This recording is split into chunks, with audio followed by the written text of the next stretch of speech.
नमस्कार दोस्तों। आज की जो कहानी है वह आत्मा के विषय में है। क्या आत्मा सचमुच होती है?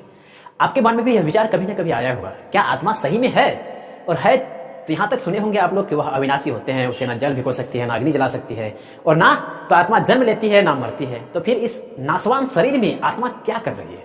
इन सारी बातों का हल इस वीडियो के अंत तक मिल जाएंगे। इन सारी बातों का जवाब इस वीडियो के अंत तक मिल जाएंगे। इसलिए इस कहानी को अंत तक जरूर सुने ताकि आपको भी आत्मा के बारे में पूरी जानकारी मिल पाए। प्राचीन समय की बात है, जब गुरुजी कुटिया में बालकों को पढ़ाया करते थे। उस समय गुरुजी अपने बालकों को यह बता रहे थे कि आत्मा अविनाशी है, ना जन्म लेती है ना मरती है, वह अजर अमर है। तब वह बालक खड़े होते हैं और पूछते हैं कि गुरुजी क्या सचमुच आत्मा होती है? तो फिर हम लोग देख क्यों नहीं पा रहे हैं? और आप तो बता रहे हैं कि आत्मा अमर है, अजर है, वह ना मरती है ना जन्म लेती है, तो फिर इस नासवान शरीर के अंदर क्या कर रही है? गुरुजी कुछ पल रुक कर बोले कि यह तो बालक है, इसे उदाहरण के द्वारा ही समझाया जाए ताकि इसे पूरी तरह से समझ में आ जाए। गुरुजी उसे अपने पास बुलाते हैं और एक कटोरा दूध देते हैं उस बालक को और कहते हैं कि इस दूध को रसोई में रख देना और कल सुबह मेरे पास लेकर आना। वह बालक दूध से भरा कटोरी को लेकर रसोई में रख देते हैं और दूसरे दिन उस कटोरे में भरा दूध को लेकर गुरुजी के पास आते हैं। जिस समय गुरुजी उसे बुलाया था वह दूध लेकर गुरुजी के पास तो चले आते हैं। फिर गुरुजी उस बालक से पूछते हैं कि बताओ यह दूध पीने लायक है? तब वह बालक कहते हैं कि गुरुजी यह दूध फट चुका है, यह पीने लायक नहीं है।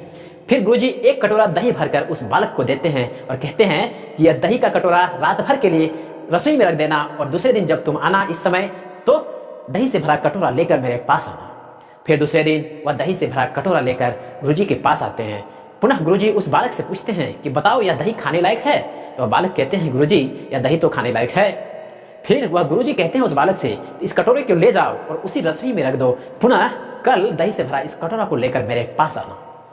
ठीक बालक वैसा ही करता है कि दूसरे दिन दही से भरे कटोरे को लेकर गुरुजी के कहे अनुसार उसके पास ले जाते हैं। गुरुजी उस बालक से पूछते हैं कि यह दही आज भी खाने लायक है? और बालक कहते हैं दही खट्टा हो गया है गुरुजी, खाने लायक तो है मगर कल के जैसा नहीं है। वह गुरुजी फिर कहते हैं उस बालक से कि इस दही से भरा कटोरा को ले जाओ और रसोई में रख दो, कल तुम जब आना पुनः इसे लेकर आना।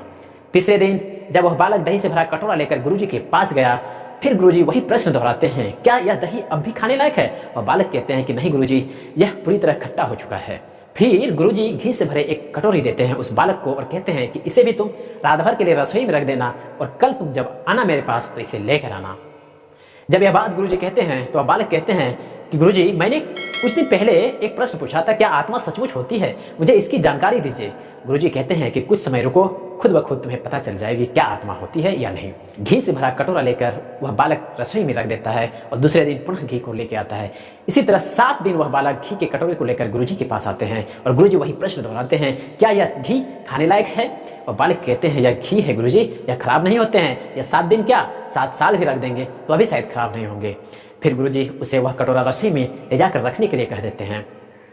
फिर गुरुजी शिक्षा देने का काम शुरू करते हैं। कुछ दिन बीता ही था कि वह बालक पुनः यह प्रश्न पूछते हैं कि गुरुजी बताइए, आज से कुछ दिन पहले हमने आपसे प्रश्न किया था, क्या आत्मा सचमुच होती है? आपने अभी तक नहीं बताया। गुरुजी ने कहा मैंने तो आपको बता दिया लेकिन तुम अभी तक समझा नहीं क्योंकि तुम अभी बालक हो। तो फिर मैं आज तुमको बता देता हूँ क्या आत्मा होती है या नहीं। जिस तरह दूध मैंने पहले दिन तुमको दिया था और दूसरे दिन जब लाया तो दूध फट चुका था, उसी तरह यह शरीर नासवान है, यह मर जाएगा। लेकिन दूध के अंदर ही घी था और दही था। जब मैंने तुमको दही दिया तो दही भी 2 दिन के बाद खराब हो गया। उसी प्रकार किसी का शरीर जल्दी नष्ट होता है, किसी का शरीर कुछ समय के बाद नष्ट हो जाएगा। मगर जब तुमको मैंने घी से भरा एक कटोरा दिया तो क्या घी अभी तक खराब हुआ? तो बालक कहते हैं नहीं गुरुजी। फिर गुरुजी उस बालक को वह ज्ञान देते हैं क्या आत्मा होती है या नहीं। वह बताते हैं कि जिस तरह दूध के अंदर दही था, घी था, लेकिन दूध 1 दिन में ही नष्ट हो गया, खराब हो गया। दही 2-3 दिन में नष्ट हुआ, खराब हुआ, लेकिन घी ना नष्ट हुआ ना खराब हुआ, वह जैसे कि तैसे धरा का धरा रह गया। उसी प्रकार इस नासवान शरीर के अंदर ही आत्मा है। यह नासवान शरीर है। दूध 1 दिन में फट गया तो किसी का शरीर 1 दिन में ही नष्ट हो जाता है, किसी का कुछ समय रुक कर नष्ट होता है, मगर जो आत्मा को जान लेता है वह कभी नष्ट नहीं होता है। और आत्मा को जानने के लिए ठीक उसी प्रकार का कर्म करना पड़ेगा जिस प्रकार का कर्म दूध से घी निकालने में करते हैं। क्योंकि दूध को पहले दही जमाते हैं, फिर उसको मथते हैं, मथने के बाद मक्खन निकलता है, फिर उसको नियत आंच पर नियत गर्मी में पिघलाते हैं, तब जाकर घी बनती है। ठीक उसी प्रकार भगवान का भजन करते करते यह शरीर दही के जैसा जम जाएगा, भगवान का भजन करने में स्थिर हो जाएगा। इसके बाद जब इसको मथा जाएगा तो मक्खन की तरह निकलेंगे और मक्खन को जब नियत आंच पर जिस तरह गर्म करते हैं तो घी बनती है, ठीक उसी प्रकार इस शरीर के अंदर भी उसी तरह का कर्म करना पड़ता है, तब जाकर आत्मा का दर्शन होती है। तो गुरुजी के बात से यह स्पष्ट होता है कि आत्मा भले हमें नहीं दिखती हो, लेकिन आत्मा इस शरीर के अंदर है। जब आत्मा निकल जाती है तो यह शरीर नष्ट हो जाता है, मर जाता है। यदि यह जानकारी और कहानी आप लोगों को अच्छी लगी तो इस यूट्यूब चैनल को सब्सक्राइब जरूर कर लीजिएगा, ताकि इस तरह की जानकारी और कहानी आपको मिलती रहे। मिलते हैं किसी और कहानी में। धन्यवाद।